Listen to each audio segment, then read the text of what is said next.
الحمد لله رب العالمين والصلاة والسلام على النبي الكريم محمد بن عبد الله الصادق الأمين وعلى آله وأصحابه أجمعين أما بعد محترم حاضرین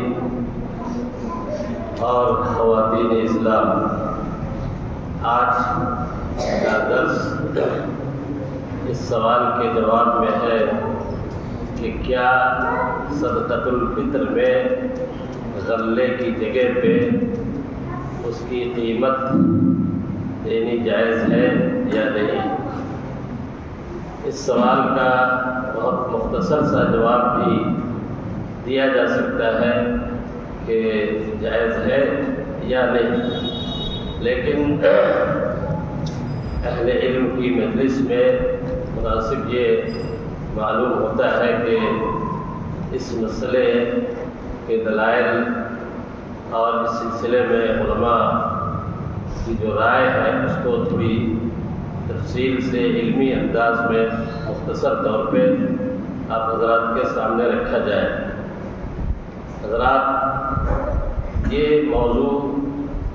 قدیم مختلف فی موضوع رہا ہے، یعنی یہ اختلاف آج کا اختلاف نہیں ہے، بلکہ دیکھا جائے تو صحابہ کے زمانے میں بھی یہ اختلاف پیدا ہوا کہ صدقۃ الفطر میں غلے کی جگہ پہ اس کی قیمت کی ادائیگی کی جائے یا نہ کی جائے، اس لیے کہ عام طور پہ صحابہ کا عمل یہی رہا کہ غلے کی ادائیگی کی جاتی رہی، لیکن بعض صحابہ کا نام آتا ہے جو غلے کی جگہ پہ قیمت کی ادائیگی کے قائل تھے۔ ان میں چند بڑے صحابہ کا بھی شمار ہے۔ مثال کے طور پہ حضرت عمر ابن خطاب، ان کے صاحبزادے عبداللہ ابن عمر، حضرت عبداللہ ابن مسعود، عبداللہ ابن عباس اور حضرت معاذ ابن جبل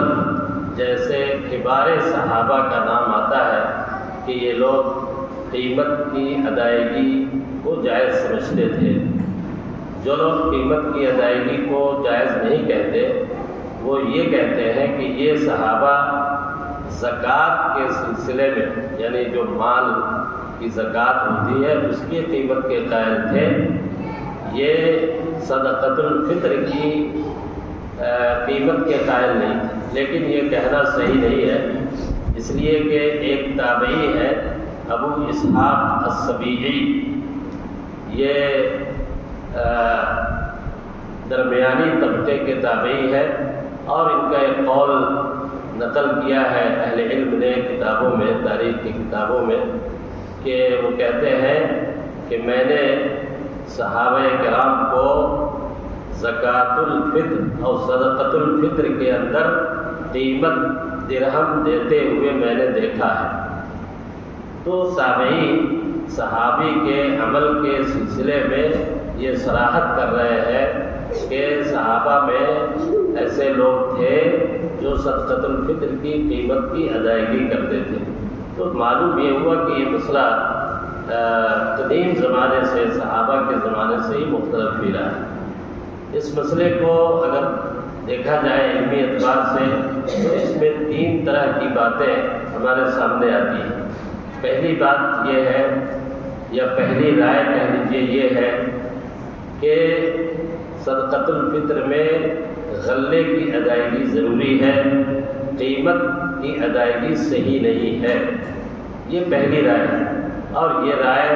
عام علماء کی ہے، چاہے وہ صحابہ کے زمانے کے عام صحابہ ہوں یا تابعین کے زمانے کے لوگ ہوں۔ عمومی طور پہ جمہور علماء جس کو کہتے ہیں ان کی یہی رائے رہی ہے۔ مذاہب اربعہ میں جو 4 مسلکی مذاہب ہیں ان میں سے 3 شافعیہ، مالکیہ اور حنابلہ، یہ تینوں بھی اور ان کے اکثر علماء اس اسی بات کے قائل ہے کہ صدقۃ الفطر میں غلے کی ادائیگی ہی کرنی ہے، قیمت کی ادائیگی صحیح نہیں ہے۔ ان کے دلائل واضح طور پہ حدیث کے اندر جو حدیثیں ہیں، جو حدیث کے الفاظ ہیں، ان سے ان لوگوں نے استدلال کیا ہے، جمہور اہل علم نے۔ مثال کے طور پہ اللہ کے نبی صلی اللہ علیہ وسلم کی وہ حدیث جس میں آپ نے کہا کہ فَضَلَ رسول اللہ صلی اللہ علیہ وسلم صاعًا من تمر وصاعًا من شعیر، کہ نبی کریم صلی اللہ علیہ وسلم نے ایک سا کھجور یا ایک سا جو آپ نے فرض قرار دیا صدقۃ الفطر میں۔ دوسری حدیثوں کو دیکھنے سے پتہ چلتا ہے کہ 4 یا 5 قسم کے غلے کا ذکر احادیث کے اندر آتا ہے، جس میں سے جو، گندم، کھجور، پنیر اور کشمش، یہ 5 طرح کے غلے ہیں جن کا ذکر صدقۃ الفطر کے سلسلے میں احادیث کے اندر موجود ہے۔ تو جمہور اہل علم جو اس کے قائل ہے کہ غلہ ہی دیا جائے، وہ یہ کہتے ہیں کہ نبی کریم صلی اللہ علیہ وسلم کے زمانے میں بھی نقود پائے جاتے تھے، پیسے اس زمانے میں بھی لین دین میں تھے، اور مساکین اور محتاج اس زمانے میں بھی تھے، لیکن نبی کریم صلی اللہ علیہ وسلم نے غلے کی تعیین اور تخصیص کر دی۔ اس لیے آج اس غلے کی جگہ پہ اگر ہم قیمت ادا کریں گے تو یہ نبی کی سنت کے خلاف بات ہوگی، اور نبی نے یہ کہا ہے کہ جو میری سنت کو چھوڑے، میری سنت کے علاوہ کوئی دوسرا راستہ اختیار کرے تو وہ مردود مانا جائے گا، اس کی بات تسلیم نہیں کی جائے گی۔ یہ عام طور پہ دلیل ہے ان لوگوں کی جو کہتے ہیں کہ ہر حال میں غلہ دیا جائے گا۔ ان کی دوسری ایک دلیل یہ بھی ہے کہ اللہ کے نبی صلی اللہ علیہ وسلم نے زکوٰۃ کے مختلف جو شکلیں ہیں ان میں الگ الگ قسم کو متعین کر دیا ہے۔ مثال کے طور پہ سونے چاندی یا روپے پیسے کی زکوٰۃ میں اسی میں سے آپ کو ادائیگی کرنی ہے، کرنسی میں ادائیگی کرنی ہے یا سونے چاندی میں۔ غلے کی زکوٰۃ میں غلے کی ادائیگی آپ کو کرنی ہے، دھان چاول یہ جو بھی ہے۔ اسی طریقے سے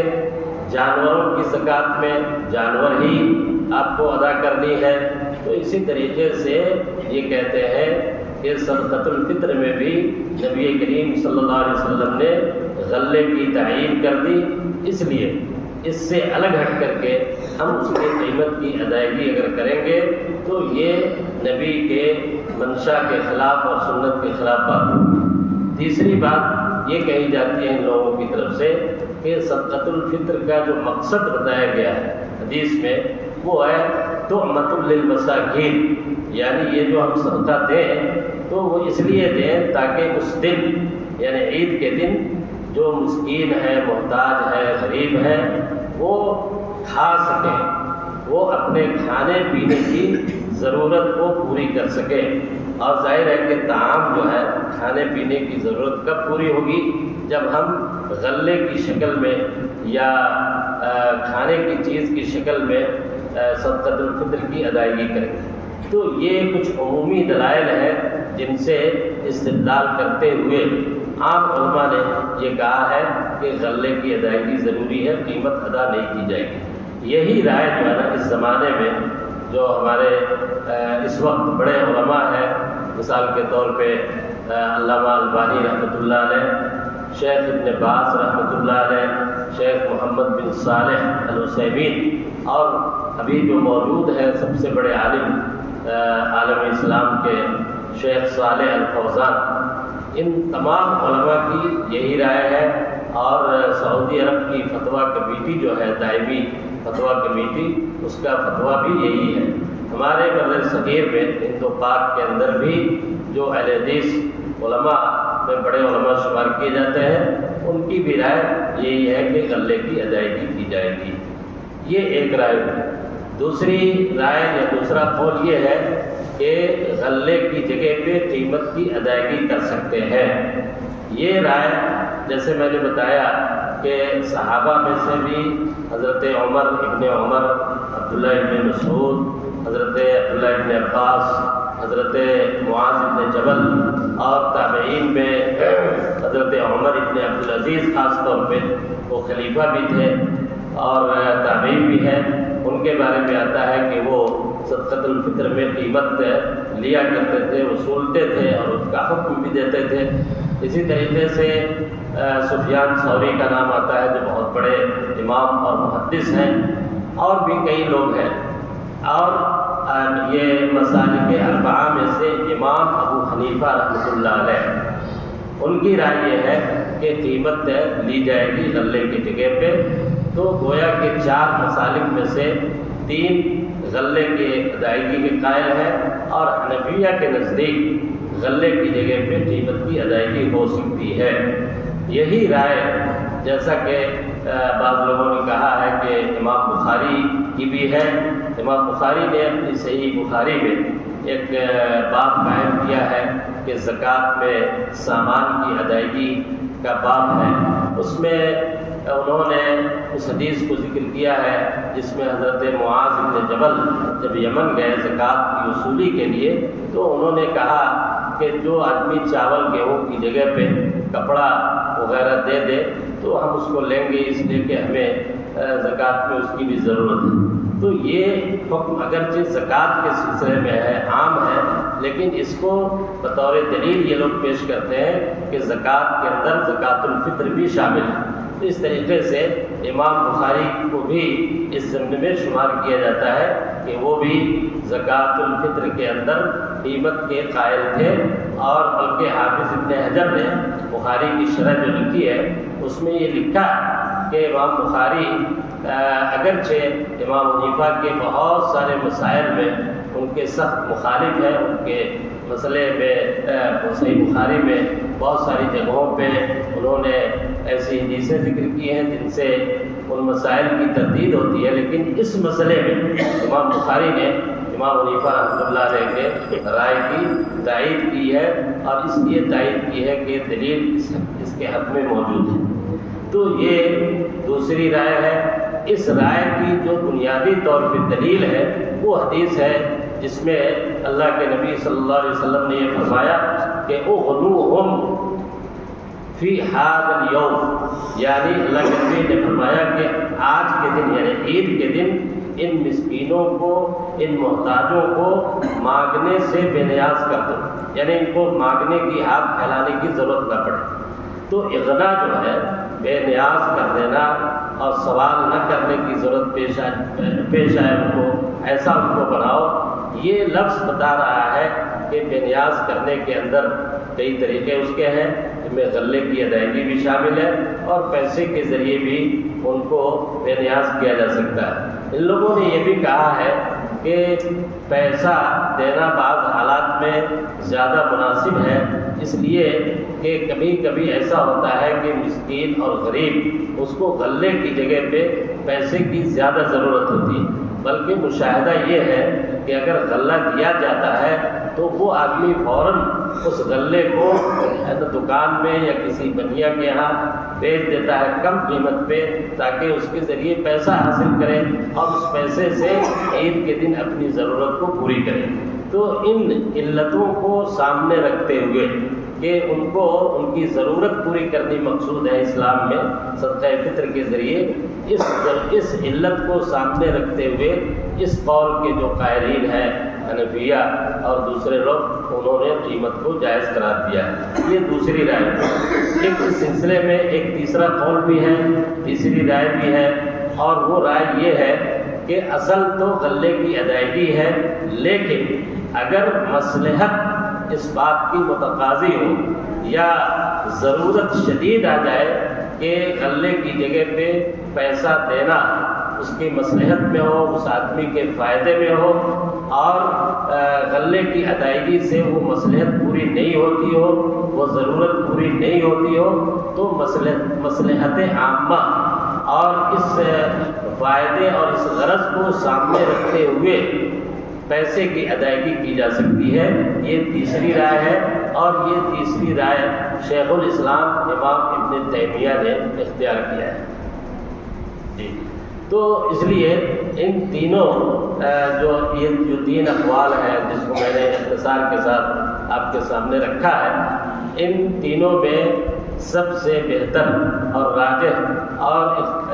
اس سے بچنے کے لیے کہ یہ معاملہ جو ہے نا زکوٰۃ اور صدقے کی ادائیگی کا ہے، اس لیے اس میں انسان کو ہر طرح کے شبہات سے بچتے ہوئے تاکہ ہمارا صدقہ اللہ تعالیٰ کے نزدیک قابل قبول ہو اور اس میں کوئی شبہ یا کہ کوئی شک نہ باقی رہ جائے، تو بہتر یہ ہے کہ آدمی غلے کی شکل میں اپنے صدقۃ الفطر کو ادا کرے، یہی راجح اور بہتر ہے۔ البتہ ابن تیمیہ رحمۃ اللہ علیہ نے جس موقف کو اختیار کیا ہے، اگر کوئی ایسی حالت پیدا ہو جائے یا آپ سمجھتے ہیں کہ مصلحت کس میں ہے اور اس کی ادائیگی کرنی بہتر ہے، تو اس صورت میں اگر کوئی شخص قیمت ادا کرتا ہے تو انشاءاللہ وہ قیمت جو ہے نا اس کی ادا ہو جائے گی، اس کے صدقۃ الفطر کی ادائیگی انشاءاللہ قابل قبول ہوگی، اس لیے کہ اسلام نے جو مصالح بیان کیے، جو ضرورتیں بیان کی ہیں، اس میں یہ چیز داخل ہے اور اس میں رعایت بہرحال اس کی جاتی ہے۔ تو خلاصہ کلام یہ ہوا کہ ہم لوگ اس بات کی کوشش کریں کہ یہ صدقۃ الفطر جو ہے اس کی ادائیگی غلے کی شکل میں ہو تو زیادہ بہتر ہے۔ انہی چند باتوں کے ساتھ میں اپنی بات کو ختم کرتے ہوئے اللہ تعالیٰ سے دعا کرتا ہوں اللہ تعالیٰ ہمیں ہمارے صدقات کو قبول فرمائے اور ہم کو صدقۃ الفطر کی واجب ادائیگی کی اللہ تعالیٰ توفیق عنایت فرمائے۔ وآخر دعوانا الحمدللہ رب العالمین۔ السلام علیکم۔ جی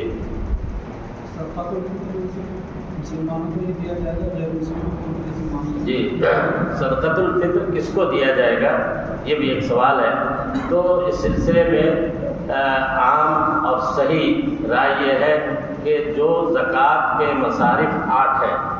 زکوٰۃ کے قرآن نے اللہ تعالیٰ نے خود زکوٰۃ کے 8 مصارف بیان کیے ہیں، فقراء، مساکین اور اس کو جمع کرنے والے لوگ، عاملین،